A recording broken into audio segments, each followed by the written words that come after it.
Senator Ferdinand. Thank you, Mr. President. I recognize it's Creole Heritage Month, as has been articulated by our minister responsible for culture. Yeah, it just passed, October, but we're still in the spirit of the Creole celebrations. And so I heard quite a lot of the language being uttered in the House today, which is refreshing, and it shows the value of our multiple ability to use more than one language, multilingual society. I want to say that I was very pleased to have heard of the activities around the country.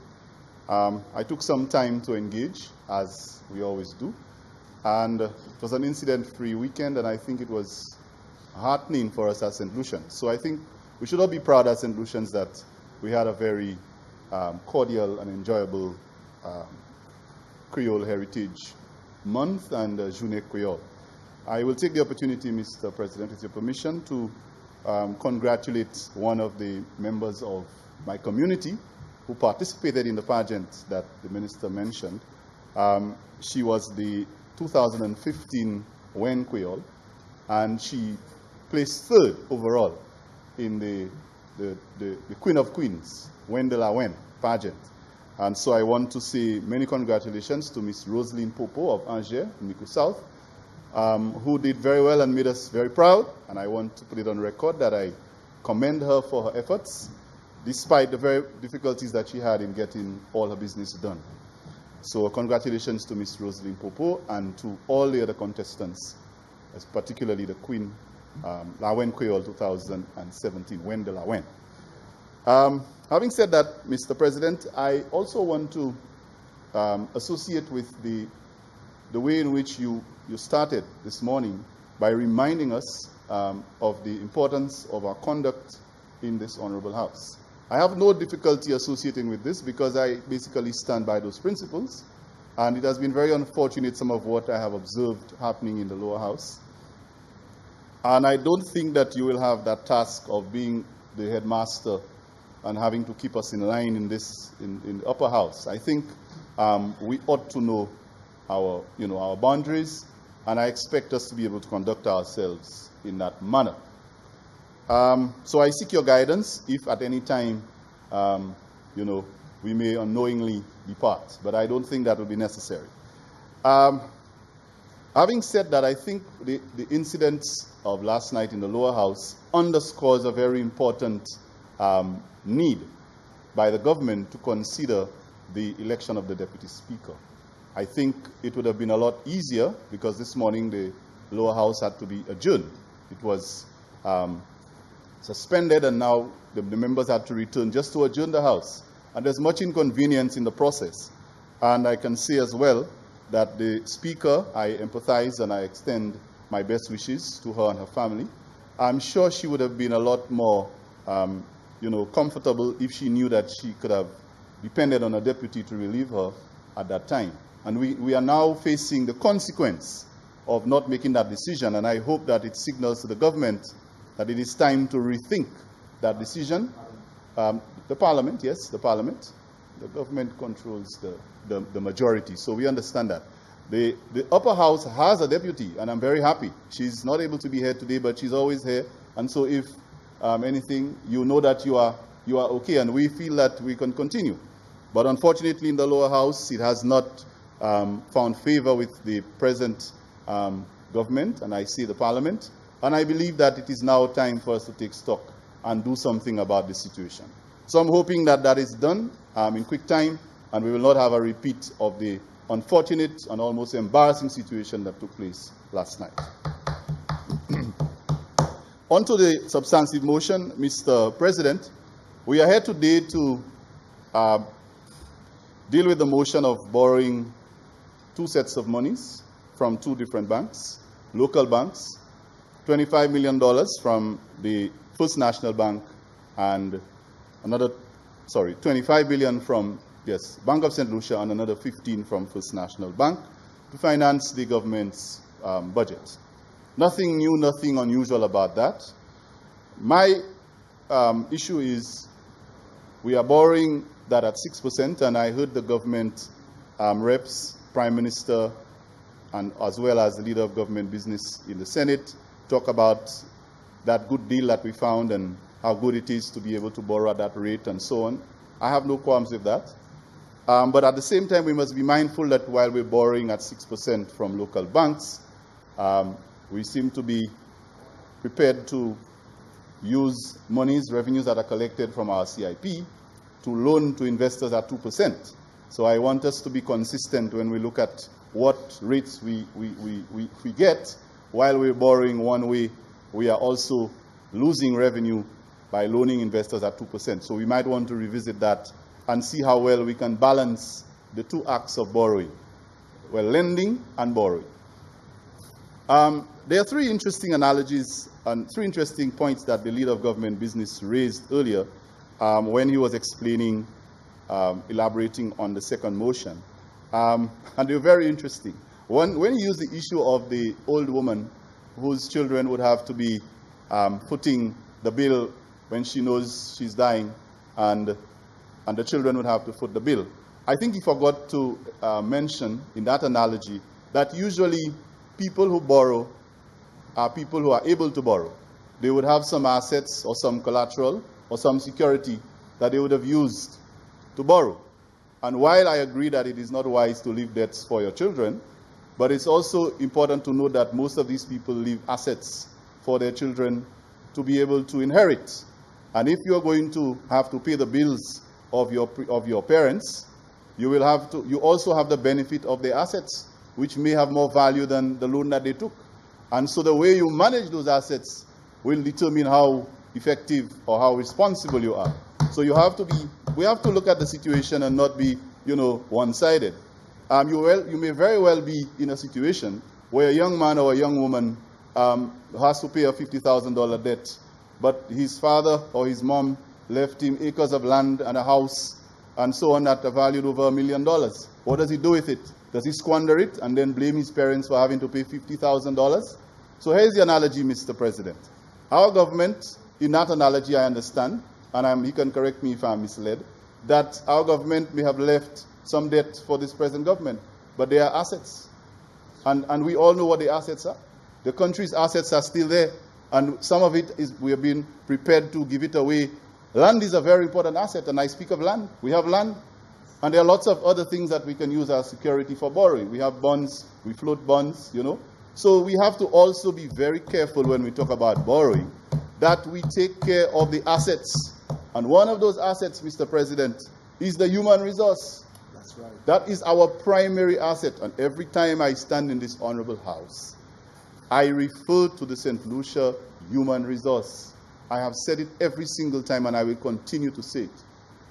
If we manage those assets well, we will be in a position to deal with all our issues, all the burdens that our parents left, Mr. President, according to my learned friend. The child will be able to manage because he is managing his assets, his parents' assets well. And there's another example he used, and I think it's very interesting as well. The broken glass issue. We saw what happened. That was an accident, but I think he put it in nicely. And he said that sometimes, after the Journée Creole, I think we had to pass and pick up broken glass. But I'm saying, just as it happened in Journée Creole, somebody had to come and clean up the broken glass that he had there.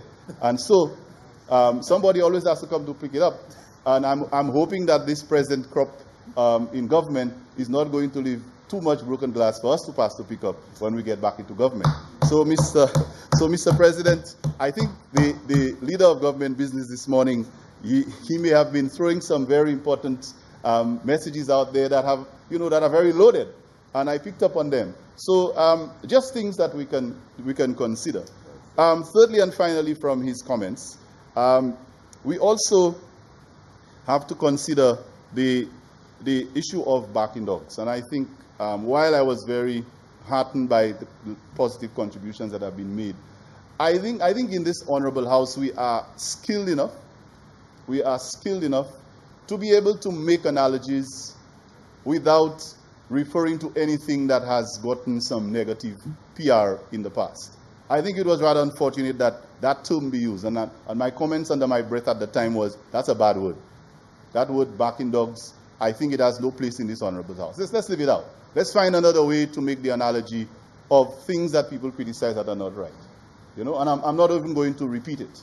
I think we should try to avoid that and keep with the standards of the upper house, and don't use those unfortunate and controversial terms. It has been ventilated elsewhere. I don't think we have any place for it in this honorable house. So, Mr. President, we are borrowing $40 million from 2 commercial banks. And, of course, the government, Senator, you asked me to guide you. Yes. The resolution you're debating now is $25 million. Very well. You may... Yes. Yes, yeah. I'm so guided. Yes, the resolution now is the $25 million from Bank of St. Lucia.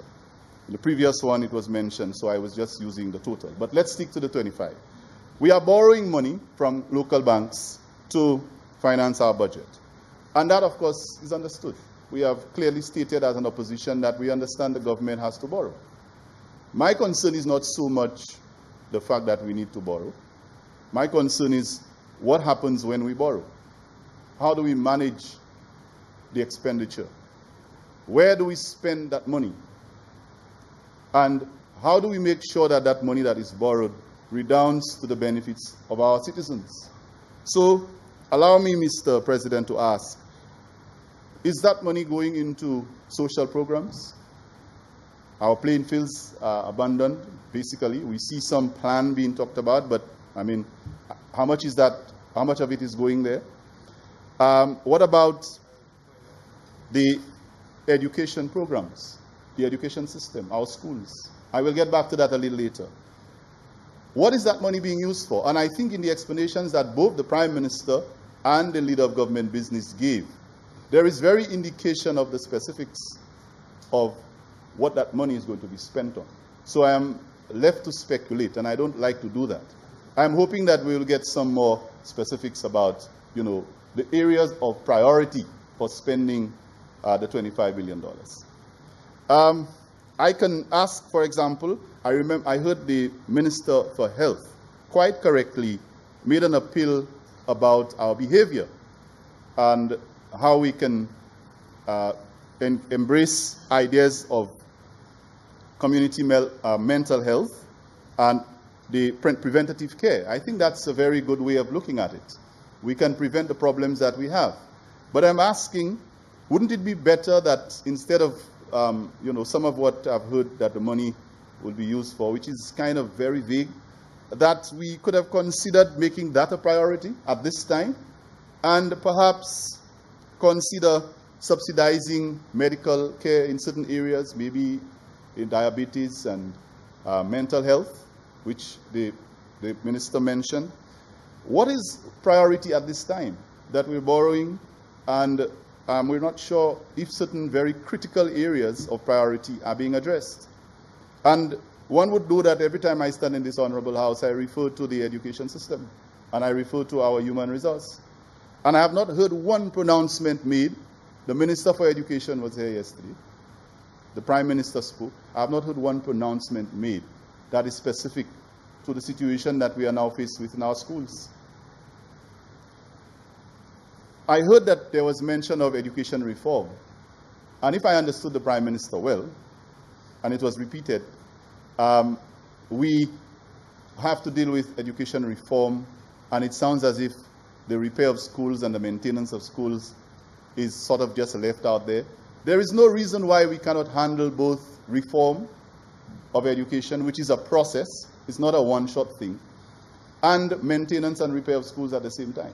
So I am thinking that this, you know, this present borrowing effort could have given some prudence, could have given some consideration to the existing situation, because the situation with schools now is not something that is not urgent. It's a very urgent matter. You have principals and parents in the media making noise about the condition of schools. And yet I have not heard one statement, one pronouncement to say that anything will be done with any of these monies.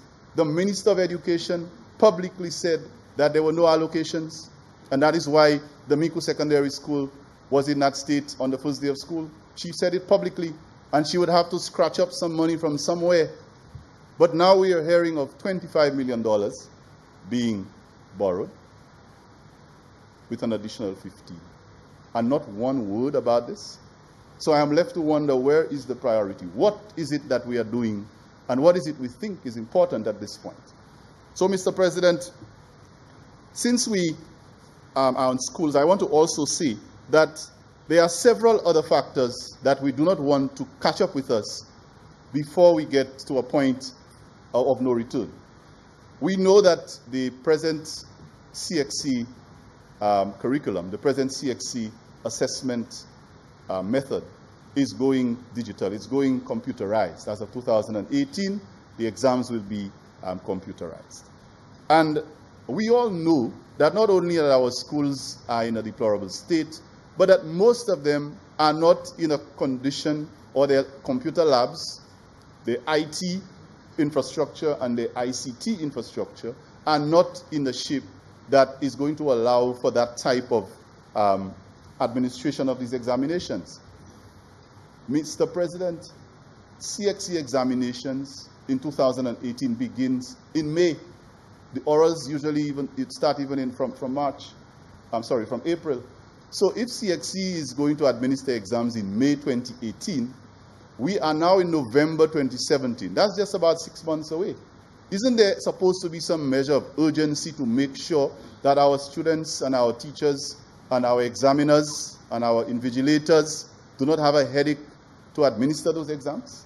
What effort has been made, and what is there in this 25 million or 40 million to address that? What provisions are made? So since I was not told, I have to ask, are there going to be computer labs upgraded around the island in our 24 secondary schools? Are the students going to get tablets or laptops so that they can be familiar with the use of that to take the exams? And remember, CXC is not a local exam. It's a regional standardized exam. And they are standard. CXC will not tell you, well, they'll give you an extra hour because your lab did not have enough computers. They will just administer the exam, and you have to do it within your time. And I'm sure some of us here have children who are attending secondary schools. So we need to ask the question, whether these things are not important now. We are 6 months away from the next CXC exams. And we must ask the question, what is the government's plan regarding the immediate issues? School maintenance and preparation for the challenges of ICT and IT in the upcoming CXC exams. I also want to ask, Mr. President, we know that in the recent past, I have mentioned it before, that some of the programs that were offered at our most popular or most senior educational institution, Sir Arthur Lewis Community College, have been compromised. We know that the primary teacher education training program has been stopped, and the Bachelor of Education program that was offered full-time is now offered part-time. And in my deliberations with some of the teachers who are taking up the Bachelor of Education program, they are complaining bitterly because it is very stressful upon them to have to go to work and go to the college 2 or 3 times a week, I think it is, to be able to do the program. Some of them live very far from Castries, and it is very stressful. And I am thinking that it could have been a lot easier if these people were allowed, like it was done in the past, to do the program full-time. Any of this money can be allocated to ensure that that program be offered full-time, while these teachers can be at school and, can be at the college for 2 years, full-time, get their stipend and continue the program. Why are people who are entrusting, we are entrusting our children into their care to ensure that we do not have criminals on the road 20 years from now, to ensure that our Minister of Health does not have to be talking about mental health issues? Why are these people consistently being ignored? We need to train them. We need to give them the pedagogical training. We need to look after them. And I know it's a matter of time before the teachers let us know that loud and clear, because they have taken quite a lot. And they are aware of all the other things that we're giving priority at this time. It cannot be about infrastructural projects alone, because people feel that there's opportunity for them to, get contracts and make money. It is important that we invest in the areas where we do not get direct cash returns. Healthcare and education. You don't usually get cash returns for that. But if you have a healthy, educated citizenry, a healthy nation, you will by far exceed the expectations that you will have of a nation that is not healthy. You will be in a better place. And so I say again, we are not paying enough attention to our human resource. Mr. President, we also heard that the Sir Arthur Lewis Community College, and that conversation has been in the air for quite a while, that the government intends to turn it into a university college. And that I applaud. That would be a great day. But again, I have not heard anything in recent time, or even in this allocation here for the Sir Arthur Lewis Community College University idea. So I want to ask, where has that gone to? Are we making an effort to make sure that tertiary education is affordable and available and accessible to our young people and to our older people, because everybody wants to be educated? Are we making any effort to make sure that happens? What about early childhood education? And I remembered my colleague here, and I think the Minister of Health did make reference to the importance of the family and making sure that we do the right things. Our children at the pre-schools, the early childhood, those between the ages of 2 and 5, that is where the foundation has to be built. If we go wrong there, it's very difficult with all our fancy interventions. The Minister of Internal Security would probably agree with that no matter how much we do with the police, if the children that we raise are not raised with the right values and under the right conditions, we're going to have a problem. What are we doing about early childhood education? Our preschools, a lot of them are in a total mess. I could tell you there's one in Diga that I visited some time ago. They had a little program there and sports, and they won and they were happy. But when I saw where the children were housed, it's no place for infants to be. And these are things that we need to look at. The way we treat our children is the way they're going to treat us when they grow older. So we have to be very careful that we take stock of where we are putting the monies that we are borrowing on behalf of our taxpayers. Special needs education is another area that I want to mention. Because more and more, I don't know if it's, Mr. President, I don't know if it's lifestyle or habits, but it seems that we are having more cases of children being born with,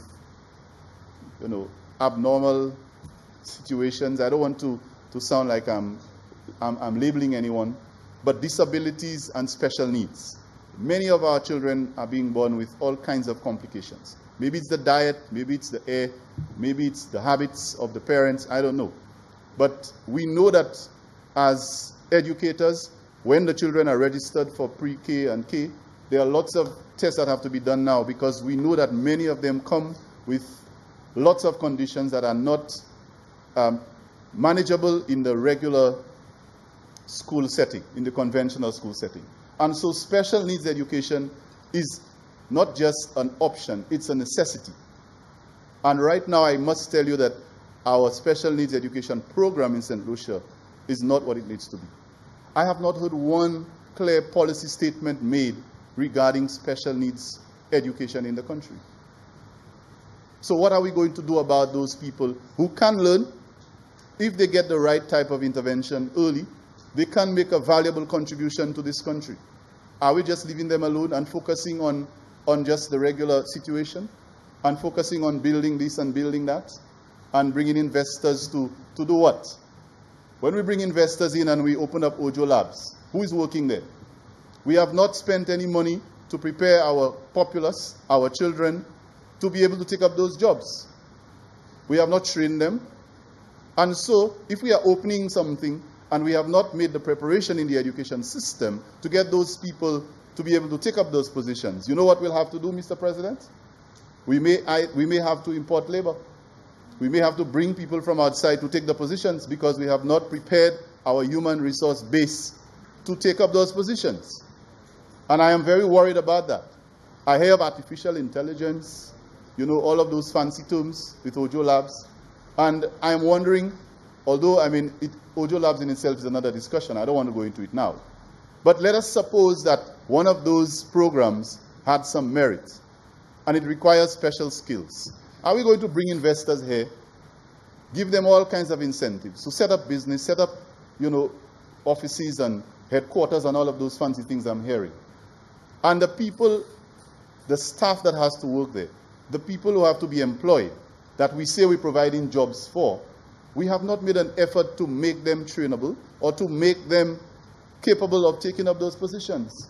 It doesn't make sense, Mr. President. So before we talk about the economy growing and we're borrowing money to put into projects, we have to remember whatever projects we do, even if it's a building project, that our country has engineers who are certified and can take up those jobs. That we don't have to be going overseas every time to import, to bring in labor. And if they are professional intelligence-based issues or jobs that require sophisticated skills that we are showing in our curriculum, that we are making an effort to ensure that our citizens can take up those jobs and take up those positions. Otherwise, it makes no sense to do all of that because we're just going to be, you know, paying people from abroad to take all our local resource away from us. So, I believe, Mr. President, we have to be very careful when we come to this honorable house to borrow and to say that we are going to spend the country's taxpayers' money on projects, that these projects have to redound to the benefits of our people. Just a word before I end, Mr. President, on the matter of curriculum reform, since I mentioned it earlier. I heard that the Prime Minister in his deliberations mentioned it, and I want to just say to air a word of caution regarding the issue of curriculum reform. It is not something that you just sit and prescribe. Curriculum reform, and I don't want to go into a complicated, you know, education debate here, but curriculum reform involves quite a number of things. It involves a number of stakeholders. It involves planning. It takes time. It involves research. And it's something that is spiral. It takes phases. You have to work with it. You don't just come and just give somebody a piece of a document and say, here's a curriculum. In fact, a curriculum is not even a document. A curriculum is a whole set of experiences. And then you come up with a document that you can call either a guide or syllabuses and so on.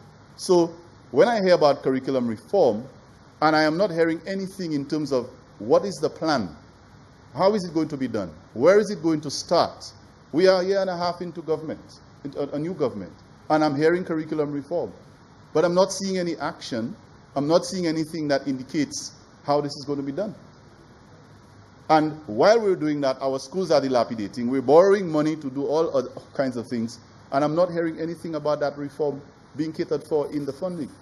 So I think, Mr. President, that if we are going to engage in curriculum reform discussion, we must pay attention to the knowledge, the attitudes, and the skills that our present crop and our future crop of school leavers and graduates will need to be able to cope with the demands of the modern day jobs, the modern day market, the modern day society. Because you may have skills and knowledge, but if the attitude has not been shaped properly, you can be very problematic. The worst thing to have is a very smart, educated, skillful, dishonest person. You understand, Mr. President? You can be very skilled, very knowledgeable, but if you have not learned certain values, it's very dangerous for the society to be investing or putting you in charge of certain things. So we have to be able to ensure that in all of this, we incorporate the curriculum reform idea and include knowledge, skills, and attitudes that will make our citizens better people. And so when we invest in them, we give them scholarships and we put them in positions where they have influence, that we don't have to look over their shoulders, and we know that they have the right attitudes and the right ethical and moral standings for them to do the work of the country. So, Mr. President, in wrapping up, I want to say that if we are going to, of course, come to this House to authorize the borrowing of this money, that there must be evidence to back up that borrowing, to suggest that we are doing something that will involve and benefit the people. I heard the Minister of International Security mention the 48 homicides. Yes, there was one in my area on Monday. In fact, for the first time since I've known myself being raised in the Deriso community, I've never heard of 2 shootings on the same day. And there were 2 shootings on Monday within minutes. In fact, while the police was on one scene, they were called to a second scene. That was like, unheard of. So it has reached my doorstep, Mr. President. And that concerns me, because one of them included young people. And it's a common thing now. And while the Minister of National Security has mentioned some of the concerns that, and I'm hoping that, the results, the interventions are coming, but we cannot wait for it to get to that point. 48 murders is too many. Is 48 murders too many? And so, if we are going to spend money to do all those things, we need to take from that and begin to address the things that cause people to get to behave that way. And I think it was mentioned, preventative care, preventative measures. That is where we need to start looking. We are too concerned about correction and intervention. Prevention is the best cure. And in this present motion, I have not heard anything that suggests that we are taking care of our human resource base to ensure that they do not end up giving us all the trouble that we complain about. Mr. President, I want to thank you for giving me your listening ear. And I hope that as we go forward, we will hear and see that provisions are made by this government to address the causes, the issues that cause our people to put the strain that they are putting on that they may be putting on the government, and that we take time to invest as much as we can in our human resource, not in physical projects alone, not in buildings alone, not in roads alone, but in people, in the things that are not tangible but are important. And that is my concern, that is my recommendation to the government and to this House. Thank you, Mr. President.